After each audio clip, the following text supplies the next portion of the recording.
Hi అండి. Welcome back to SS Telugu audio నవలలు. ఈరోజు మీరు వినబోయే నవల లాకర్ నెంబర్ 112 సోర్లపాటి రామానుజరావు గారు రచించారు. సింప్లీ లెర్నింగ్ వాళ్ళు కామెంట్ చేశారండి. లాకర్ నెంబర్ 112 అనే నవల కౌముదిలో ఉంది, దాన్ని చదవండి అని. లేకపోతే ఈ నవల ఉందన్న విషయం కూడా నాకు తెలీదు. వారికి థ్యాంక్స్ చెప్పుకుంటూ ఇక నవల్లోకి వెళ్ళిపోదాం. ఇది 2019లో కౌముదిలో వచ్చిన నవలండి. నవలలో ముందు మాట ఒకటి రాశారు, అది కూడా చదివి వినిపిస్తాను. ఒక్క మాట, అవును ఒక్కటే మాట. ఈ నవలలోని పాత్రలు సన్నివేశాలు అన్నీ కల్పితాం. సందర్భానుసారంగా ఊళ్ల పేర్లు లాంటివి కొన్ని తీసుకోవడం జరిగింది తప్ప ఈ కథ కేవలం నా స్వంత సృష్టి. ఇది మామూలుగా అందరు రచయితలు, ముఖ్యంగా డిటెక్టివ్ నవల రచయితలు చెప్పేది. ఇది మాత్రమే కాకుండా నేను ప్రత్యేకంగా ఒక్క మాట అంటూ చెప్పేది మరొకటి ఉంది. అసలు ఈ డిటెక్టివ్ నవల ఎలా మొదలు పెట్టానో బ్యాక్గ్రౌండ్ వివరించడమే ఈ ఒక్క మాట. మొదట ఈ కథ ఒక మామూలు కథగా పుట్టింది. దీన్ని డిటెక్టివ్ నవలగా రాస్తే ఎలా ఉంటుందని అనుకోకుండా వచ్చిన ఒక ఐడియా ఈ కథ జీవితాన్నే మార్చేసింది. వారసత్వం నా వెన్ను తట్టింది. మా అన్నయ్య నాగేశ్వరరావు విశ్వభరత్ పేరుతో 300 పైగా డిటెక్టివ్ నవలలు రాసిన రచయిత. అతని రచన సామర్థ్యం అమోఘం. తను 2 నవలలు ఒకేసారి డిక్టేట్ చేస్తూ రాయించడం నేను చాలాసార్లు చూశాను. ఆర్థికంగా అతనికి సహాయపడ్డానే కానీ అతని రచనల్లో ఏనాడూ నేను తలదూర్చలేదు. నా చదువు, ఆ తర్వాత నేను, నా ఉద్యోగం, అదే నా జీవితం. ఆ తర్వాత ఎప్పుడో కొన్ని కథలు అప్పుడప్పుడు మాత్రమే రాశాను. కథలు రాయడంలో కూడా నేనేమీ చేయి తిరిగిన వాణ్ణి కాదు. మామూలు కథలు రాయడం వేరు, డిటెక్టివ్ కథలు రాయడం వేరు. కథ కంటే డిటెక్టివ్ నవల రాయడం మరింత కష్టమనే నా అభిప్రాయం. ప్రథమ ప్రయత్నం ఒక డిటెక్టివ్ నవల రాయడం కష్టమే అయినా ఇది మాత్రం నేనెందుకు రాయలేను అనే ఒక పట్టుదల నా చేతి ఈ ప్రయత్నం చేయించింది. నవలలో కొంత ముందు కథ మాత్రమే చదివి పూర్తిగా రాయమని ప్రోత్సహించిన మిత్రులు శ్రీ కిరణ్ ప్రభ గారికి నా చేత ఈ నవల రాయించిన క్రెడిట్ దక్కుతుంది.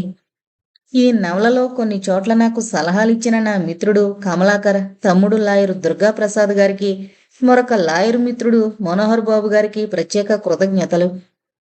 రామానుజరావు. తప్పుకోండి తప్పుకోండి. పోలీసులు వెనక్కి నెట్టేస్తుంటే మూగున్న జనం ఇన్స్పెక్టర్కు త్రోవిచ్చారు.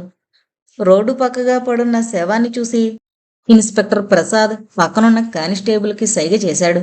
కానిస్టేబుల్ నేల మీద ముడుచుకుని పడిపోయిన శవం వెలకిల్లా తిప్పాడు. కొద్దిగా మాసిన గెడ్డంతో ప్యాంటు చొక్కా వేసుకున్న ఆ మనిషి చూడ్డానికి మధ్యతరగతి వాళ్లా ఉన్నాడు. వేసుకున్న బట్టలు అంత ఖరీదైనవి కాకపోయినా మరీ తేలిక రకం కాదు. కింద పడ్డం వల్లనేమో కళ్ళజోడు అద్దం ఒకటి పగిలింది.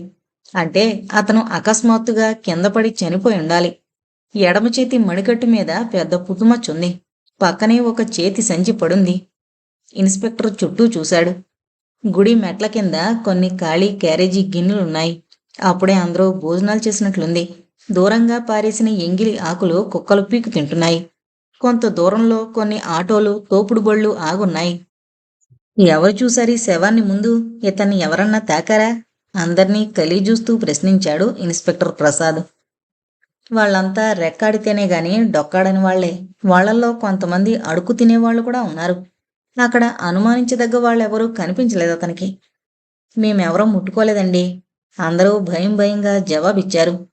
అక్కడ మూగున్న జనంలో నుంచి ఒక వ్యక్తి ముందుకొచ్చాడు. నువ్వేనా ఇతన్ని ముందు చూసింది? నీ పేరు? ప్రశ్నించాడు. అవునండి అయ్యా, నా పేరు నాగేశ్ అండి, జవాబిచ్చాడు. ఏం చేస్తుంటావు? నేను ఆటో రిక్షా తోలుతుంటానండి. ఈయన ప్రతి గురువారం, శనివారం ఇక్కడ మా అందరికీ భోజనాలు పెట్టి పోతాడండి. ఇవాళ కూడా అలాగే మా అందరికీ భోజనాలు పెట్టాడండి. మేం చేతులు కడుక్కుని యువతలకొచ్చి చూసేసరికి పడిపోయి ఉన్నాడండి. అవునన్నట్లు తలాడించారందరూ. పేరేంటో, ఎక్కడుంటాడో ఏమైనా తెలుసా? అడిగాడు మళ్ళీ. తన పేరు రాఘవరావని ఒకసారి అడిగినప్పుడు చెప్పాడండి. ఎక్కడుంటాడో మాకు తెలవదండి. చనిపోయాడని మీకెలా తెలిసింది? ఆ బాబాలా పడిపోయేసరికి వెంటనే గుడి పక్కనే ఉన్న డాక్టర్ గారిని తీసుకుని వచ్చామండి. అప్పటికే చనిపోయారని డాక్టర్ గారు చెప్పారు. ఎవరా డాక్టర్? ప్రశ్నించాడు ఇన్స్పెక్టర్. ఇంతలో ఒక మనిషి వెళ్ళి డాక్టర్ను తీసుకునొచ్చాడు. డాక్టర్ శివరాం ప్రసాద్ చాలా మంచివాడు. పేదవాళ్లకు ఉచితంగా వైద్యం చేస్తాడని పేరు. అతన్ని చూస్తూనే ఇన్స్పెక్టర్, ఓ, నమస్తే డాక్టర్ గారు, మీరేనా ఇతన్ని చూసింది? ప్రశ్నించాడు. అవునండి, నేను నాడి పట్టుకుని చూసేసరికి అప్పటికే ప్రాణం పోయింది. నేను మీకు కబురు పెట్టమని చెప్పాను. మీరు ఇదివరకు ఇతన్ని ఎరుగుదురా? డాక్టర్ గారిని ప్రశ్నించాడు. ఇలా వారంలో 2 రోజులు బీదవాళ్లకు భోజనం పెడుతుండడం చూశాను. అప్పుడప్పుడు నేను కూడా అన్నదానం కోసం 500-600 అతనికిచ్చి పంపిస్తుండేవాణ్ణి. మొదట్లో ఒకసారి పేరు, ఊరు అడిగాను. తన పేరు రాఘవరావని, ఊరు బందరని చెప్పాడు. అంతకంటే వివరాలు అతను చెప్పలేదు. నేను అడగలేదు. సరేలేండి, అవసరమైతే మీరొకసారి స్టేషన్కి రావాలి అన్నాడు ఇన్స్పెక్టర్. అలాగే అని చెప్పి డాక్టరు వెళ్ళిపోయాడు. కానిస్టేబుల్ని పిలిచి శవం పక్కనే ఉన్న చేతి సంచి తెప్పించి చూశాడు. సంచిలో ఒక డైరీ తప్ప ఏమీ లేవు. ఫోటోగ్రాఫర్ ఫోటోలు తీశాక శవాన్ని పరీక్షకు పంపారు. అక్కడున్న విలేకరుల ప్రశ్నలకు వివరాలింకా తెలుసుకోవాల్సింది. అతని పేరు రాఘవరావుని మాత్రమే తెలుస్తోంది. పేపర్లో న్యూస్ వేస్తే వివరాలేమైనా తెలుస్తాయేమో చూడాలి. జవాబు చెప్పి పంపేశాడు. ఈ సంచి ఎవరైనా ఇంత క్రితం చూశారేమో కనుక్కో. ఈ సంచిని కూడా ల్యాబ్కు పంపి దీని మీద వేలిముద్రలు ఎవరెవరున్నాయో పరీక్ష చేయించు. కానిస్టేబుల్కి చెప్పి ఇన్స్పెక్టర్ డైరీ తీసుకుని స్టేషన్కి వచ్చేశాడు. స్టేషన్లో పనంతా చూసుకుని ఇంటికి వెళ్లేందుకు బయలుదేరాడు ప్రసాద్.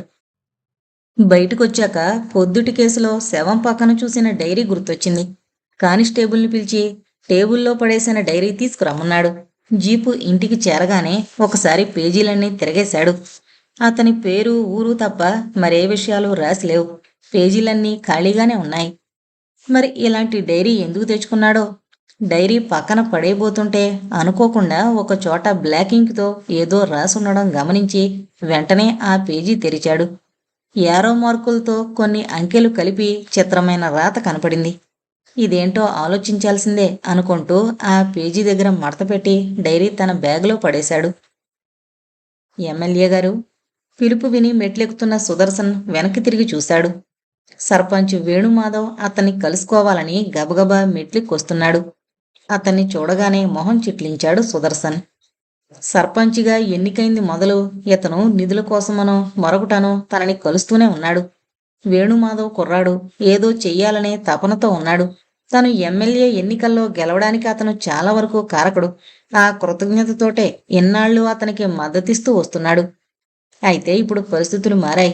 గత కొద్ది కాలంగా తన అనుచరులు అతనికి సహాయం చేయడంపై కినుకుతో ఉన్నారు. మరో ఏడాదిలో అసెంబ్లీలో ఎన్నికలు రానున్నాయి. వేణుమాధవ్కున్న మంచి పేరుని బట్టి అపోజిషన్ పార్టీ వాళ్ళు రేపు అతనినే తనకు పోటీగా నిలబెట్టొచ్చు. ఇంకా అతనికి సపోర్ట్ ఇచ్చినందువల్ల ఊరిలో ఏ మంచి పని జరిగినా అతని ఖాతాలోకి వెళ్లే అవకాశం ఇచ్చినవాడినవుతానని ఆ అనునయులంతా 1కి 10 సార్లు గోల చేయడంతో సుదర్శన్ ఆలోచనలో పడ్డాడు. ఈ సంవత్సరం వర్షాలకు ఊరిలోని ప్రభుత్వ పాఠశాల 6వ తరగతి గది గోడ నాని కూలిపోయింది. అదృష్టవశాత్తు ఆ సమయానికి స్కూలు వదిలేయడం వల్ల ఎవరికీ ఏ హాని జరగలేదు. గత కొన్ని నెలలుగా వేణుమాధవ్ స్కూలు బాగు చెయ్యాలని నిధుల కోసం తన వెంట పడుతున్నాడు. ఆ నిధులు తనే శాంక్షన్ చేయించినట్లు ప్రజల్లో బలంగా గుర్తింపు రావాలని, అందుకోసం కొంతకాలం పనులు జరగకుండా ఆపాలని అతని శ్రేయోభిలాషులు నొక్కి చెప్పడంతో సుదర్శన్ సర్పంచ్తో మునుపట్లా కలవడం లేదు. బాగా దగ్గరకొచ్చేదాకా అతన్ని చూడనందుకు అనుచరులపై చిరాకు పడ్డాడు సుదర్శన్. ఇక తప్పదనుకున్నాడో ఏమో. ఏమయ్యా వేణు, బాగున్నావా? అడిగాడు మొహంపై చిరునవ్వు పులుముకొని. తమరి దయవల్ల బాగానే ఉన్నాను. మా నూరి స్కూల్ విషయం మీకు గుర్తు చేద్దామని అడిగాడు వేణు. నాకు గుర్తు లేకపోవడం ఏమిటి? దానికోసమే మొన్న విద్యాశాఖ మంత్రిగారి అపాయింట్మెంట్ తీసుకున్నాను కూడా. అయితే మంత్రిగారికి మన స్కూల్ విషయం చెప్పారన్నమాట? ఉత్సాహంగా అడిగాడు వేణు. అన్నీ అనుకున్నట్లు జరిగితే ఇంకేం. ఆ రోజు అపాయింట్మెంట్ సమయానికి ముందుగానే నేను వారి ఆఫీస్కి వెళ్ళి కూర్చున్నానా, మరో 10 నిమిషాల్లో వస్తారనగా ముఖ్యమంత్రి గారి నుంచి కబురొచ్చింది. హడావిడిగా వెళ్ళిపోయారు. ఆ రోజు నుంచి ఈ వాటిదాకా మళ్ళీ అపాయింట్మెంట్ దొరకలేదు. ఏం చేస్తాం? సరే కానివ్వండి, మనం చేయగలిగింది చేయడమే. మరొకసారి ట్రై చేయండి సార్, బాధపడుతూ అన్నాడు వేణు. అలాగే, నువ్వు నాకు చెప్పాలటయ్యా, అది నా బాధ్యత అంటూ గబగబా ముందుకు వెళ్ళిపోయాడు సుదర్శన్. వేణు వంక వంకరగా నవ్వుతూ చూసి ఎమ్మెల్యేను అనుసరించారు అనుచరులు. అతని చుట్టూ ఉన్న అనుచర వర్గంలోని వాళ్లంతా అకారణంగా తనపై కత్తిగట్టిన వాళ్లే అవడంతో ఇప్పుడు ఎమ్మెల్యే వెంట వెళ్ళినా ప్రయోజనం లేదని వెనక్కి తిరిగాడు వేణు. జనార్దన్ రావు, ఇదే నా చివరి హెచ్చరిక. నువ్వు నీ తప్పు దిద్దుకోకపోతే కుక్కచావు చేస్తావు. నిన్ను ఎవడూ రక్షించలేడు. ప్రపంచ పౌరుడు.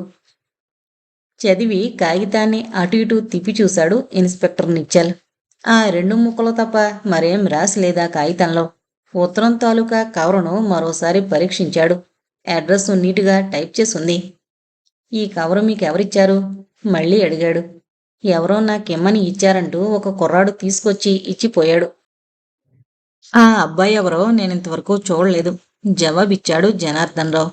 జనార్దన్ రావు ఆ ఊరిలో ప్రముఖ వ్యాపారి, పోలీస్ కమిషనర్ గారికి మంచి స్నేహితుడు. ఇదేం మొదటిసారా, లేక అంత క్రితం కూడా ఇలాంటి హెచ్చరికలొచ్చాయా? అడిగాడు సర్కిల్ ఇన్స్పెక్టర్ రఘువీర్ నిచ్చిలందించిన ఉత్తరం తెరిచి చూస్తూ. ఇది రెండోదండి. ఇంత క్రితం ఇలాంటిదే ఒక ఉత్తరం వచ్చింది. అయితే ఎవడో పిచ్చాడు రాసిందని నేను లెక్కబెట్టలేదు అంటూ తన జేబులోంచి మరో ఉత్తరం తీసిచ్చాడు. రఘువీర్ ఆ ఉత్తరం కూడా పరీక్షగా చూశాడు. రెండింట్లో ఒకటే చేతి రాత. అంతకంటే చెప్పుకోదగ్గ క్లూ ఏమీ దొరకలేదు. నిత్యాల్ అతని దగ్గర కంప్లైంట్ తీసుకున్నాడు.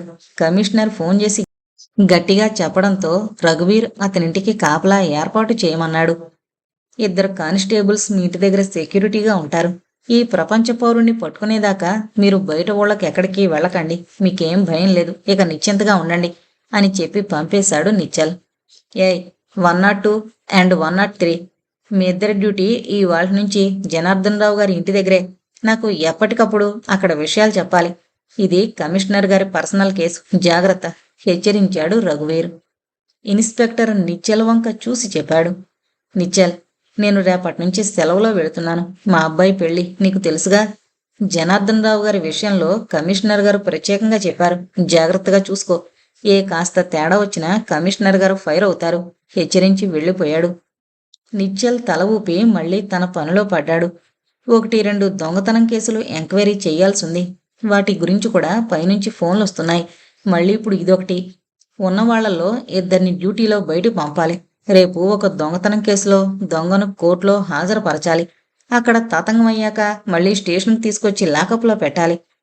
సూపరింటెండెంట్ ఆఫీసుకు ఫోన్ చేసి పరిస్థితి వివరించి 1-2 కానిస్టేబుల్స్ని పంపాల్సిందిగా కోరాడు. వాళ్ళు కొన్ని ప్రశ్నలు అడిగి చివరికి సరే అన్నాక ఇంటికి భోజనానికి వెళ్ళాడు. ప్రసాద్ ఇంటికి రాగానే భార్య రాగిణి ఎదురొచ్చి కోపంగా, ఇవాళ చంటాడికి జ్వరం తగిలింది. మీకెన్ని ఫోన్లు చేసినా స్టేషన్లో లేరని చెప్పారు. నేను వెళ్ళి డాక్టర్ గారికి చూపించాను. అయ్యో అలాగా, ఎలా ఉంది ఇప్పుడు? ఆదుర్దాగా అడుగుతూ ఉయ్యాలలో పడుకున్న బాబు నుదుటిపై చేయిపెట్టి చూశాడు. వేడిగా లేకపోయేసరికి అమ్మయ్య అనుకున్నాడు. భార్య వైపు తిరిగి, ఇవాళ ఒక చిత్రమైన కేసు తగిలింది, దాంతో రోజంతా సరిపోయింది అంటూ ఆమెకు జవాబిచ్చుకున్నాడు.